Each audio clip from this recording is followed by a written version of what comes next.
You know, I've heard a lot of experts say that fear isn't real.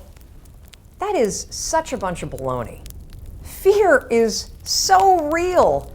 In fact, there are probably things that you're afraid of doing right now in your life, in your relationships, at work.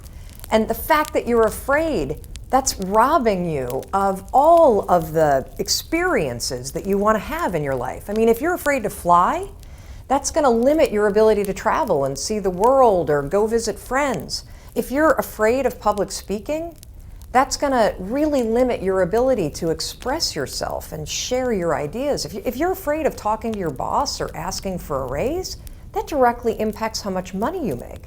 Or what if you are dreaming of starting a business, or you've already started a new business, but you're afraid to talk to people and you're afraid to share your business with people?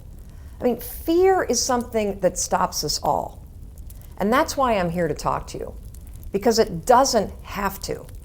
Fear is real, but I am going to share a secret weapon that I have used for years to beat every single fear that used to stop me.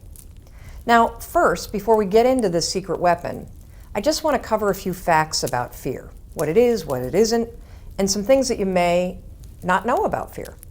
So first thing, fear is a physical state in your body that is exactly the same as excitement. Let me say that again. Fear and excitement are the exact same physical state. Your heart races. You might sweat a little bit. You might feel tightening in your chest. You might feel a pit in your stomach. You have a surge of cortisol. It's basically the way that your body goes into a hyper-aware state because it's readying for action. Now, what's the difference between fear and excitement? Really simple. The only difference between fear and excitement is what your brain is doing as your body is all agitated. If you're excited, your brain's going, "Oh, wow, this is going to be so cool to ride this roller coaster."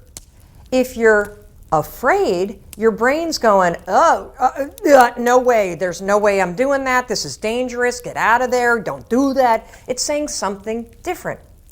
So what's critical about understanding this is that we're going to use the fact that your mind is either working for you for excitement or against you with fear to your advantage. And I'll tell you about it in just a minute, how you're going to do that. Second thing I want you to understand is that you may have heard the advice, feel the fear and do it anyway.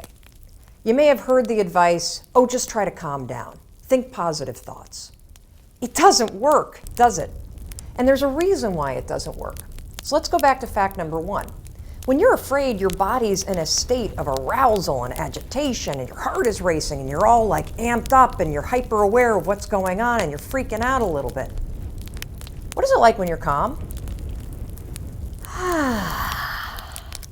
You just kind of chill, right? You got like this low arousal state.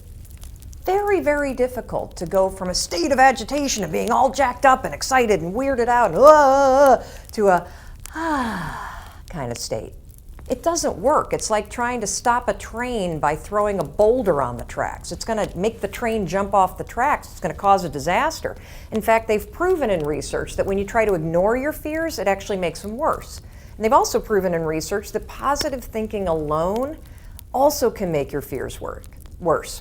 So, what do you do? What do you do when you're about to go talk to your boss and you feel afraid? What do you do when you have to get on a plane and you're actually terrified of flying? What do you do if you got to give a presentation and you are afraid of public speaking? Here's what you're going to do. You're going to use a strategy, the same one that I use, that has helped me beat every single fear and turned me into somebody that is terrific when it comes to a high-stress situation. This is how you do it. You're going to use my 5-second rule in combination with what I call an anchor thought, and that is going to reframe what your mind is doing so that your mind goes from feeling agitation and making you afraid to reframing it from agitation to excitement. It works like magic. Now, I have used this technique for years, literally for years. And one of the ways that I want to introduce you to it is I want to take you backstage. I want to take you backstage to a speech that I delivered this year. And what you're going to see is you're going to see me behind, the major set. I'm about to walk out. You can kind of hear the crowd roaring. My introductory video is playing. My body is in a state of arousal. I am literally, my heart is racing, my arms are sweating. Like you're going to see this. I'm going to tell you about it. And you're going to watch me use this same technique I'm going to teach you to reframe my nerves into excitement. Check this out. All right, I'm about to go on stage. There are 7,000 people out there, and it's so exciting because what they don't know is they're about to learn the 5-second rule, and their lives will never be the same again. Now, I gotta tell you, my heart is racing. My armpits are sweating. I have the exact same physiological feeling as when I'm afraid, but I'm not afraid. I'm excited. Excitement and fear is the exact same thing in your body. It's just what your brain calls it. Here's a trick that's proven by science that I use every time I speak. When I start to sweat, when I start to have butterflies, when I start to have my heart race, I say, I'm excited. I'm excited to get out there. I'm excited to talk to these people. I'm excited to share the 5-second rule.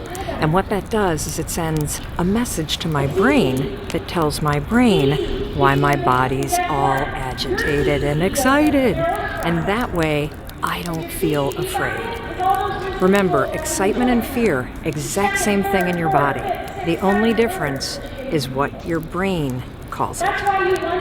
Go get them. Now, I want to give you one more example, just to make sure that you really get how you can use this. So a lot of you have written to me about your fear of flying, and I can really relate to that fear because I used to have the exact same fear. But I use this same strategy to conquer it. Here's how you're going to do it. So first things first, if you've got to do something that really makes you nervous or that you're afraid to do, before you're about to do it, come up with an anchor thought. What's an anchor thought? Well, an anchor thought is something that's going to anchor you so that you don't escalate any situation into a full-blown panic attack or into a situation where you screw things up. It's a way for you to anchor yourself so you maintain control over what you're thinking and how you behave. So here's an example with flying. It's important when you're creating an anchor thought to pick something that is in the proper context of what you're afraid to do. So for flying, pick an anchor thought that has to do with the trip that you're taking. So if I'm boarding a plane to fly back home to Michigan, an anchor thought might be a picture in my mind of my mom and I walking on the shores of Lake Michigan where I grew up. That's a thought that makes me happy, it makes me excited, and it's also related to the trip that I'm taking. If you have a conversation that you need to have with your boss, pick an anchor thought about how you feel after having that conversation. Maybe it's you picking up the phone and calling somebody that you love and saying, oh my gosh, it went so well. Or you walking out of the meeting and feeling like, yeah, I survived that conversation. I feel pretty good about myself. So now that you have your anchor thought, you're ready to beat the fear. How you're going to do it is this. So let's go back to the example of the plane. I'm on the plane, I'm flying to Michigan. We hit turbulence. My body's going to start getting agitated, right? I'm starting to get nervous. My heart starts to race. One of two things can happen. I can't control how my body might feel, but I can always control what I'm thinking about, and I can always control how I act. And so can you. So when I'm on a plane and the turbulence hits, 5, 4, 3, 2, 1, that's step one. And it's essential. And the reason why using the 5-second rule, 5, 4, 3, 2, 1, is essential is because that is how you switch the gears in your mind, you awaken your prefrontal cortex, and you trigger your brain that you're now in control of your thoughts. You've interrupted the fear. You've settled your thoughts, and now your brain is ready for that anchor thought. So then what I do after I go 5, 4, 3, 2, 1 is I insert the anchor thought that I've already come up with before the flight. I start thinking about walking on the beach and being with my mom and my dad. And I start telling myself, I'm so excited to walk on the shores of Lake Michigan. I'm so excited to see my parents. Now something remarkable is going to happen in your brain. Because you've interrupted the fear, and because you've used the 5-second rule to assert control and awaken your prefrontal cortex, and because you have an image that contextually makes sense to your brain because you're flying to Michigan, you know what your brain does? Your brain goes, huh, Mel's excited to go to Michigan because my body is in a state, remember the first fact? Fear and excitement, exact same thing. What's the difference between fear and excitement? What your brain is saying. Using the 5-second rule and an anchor thought, you can actually switch the gears in your mind and reframe the thoughts of fear into thoughts of excitement. And because you have a vision that makes sense based on what you're doing, your brain buys it. You just tricked your brain. Now, Dana used this technique. She says she's never been so calm when she's been flying. And Sarah used it too. Now, Sarah wrote to us, she was petrified of flying, but utilizing the 5-second rule in 5, 4, 3, 2, 1 with an anchor thought, check out this photo of her on a helicopter tour in Hawaii. Not only was the tour amazing, but here's what's really amazing. If fear stops you, this will change your life. And for those of you that are afraid of public speaking, check out this photo of Carol. She also had a fear of public speaking. And by using this technique that I've just explained to you, 5-second rule, anchor thought, reframe your thoughts from fear to excitement, something incredible happened. She was able to beat her fear and give a speech to her nursing colleagues. And that was something that was a life goal and also something she checked off her bucket list. Fear is real.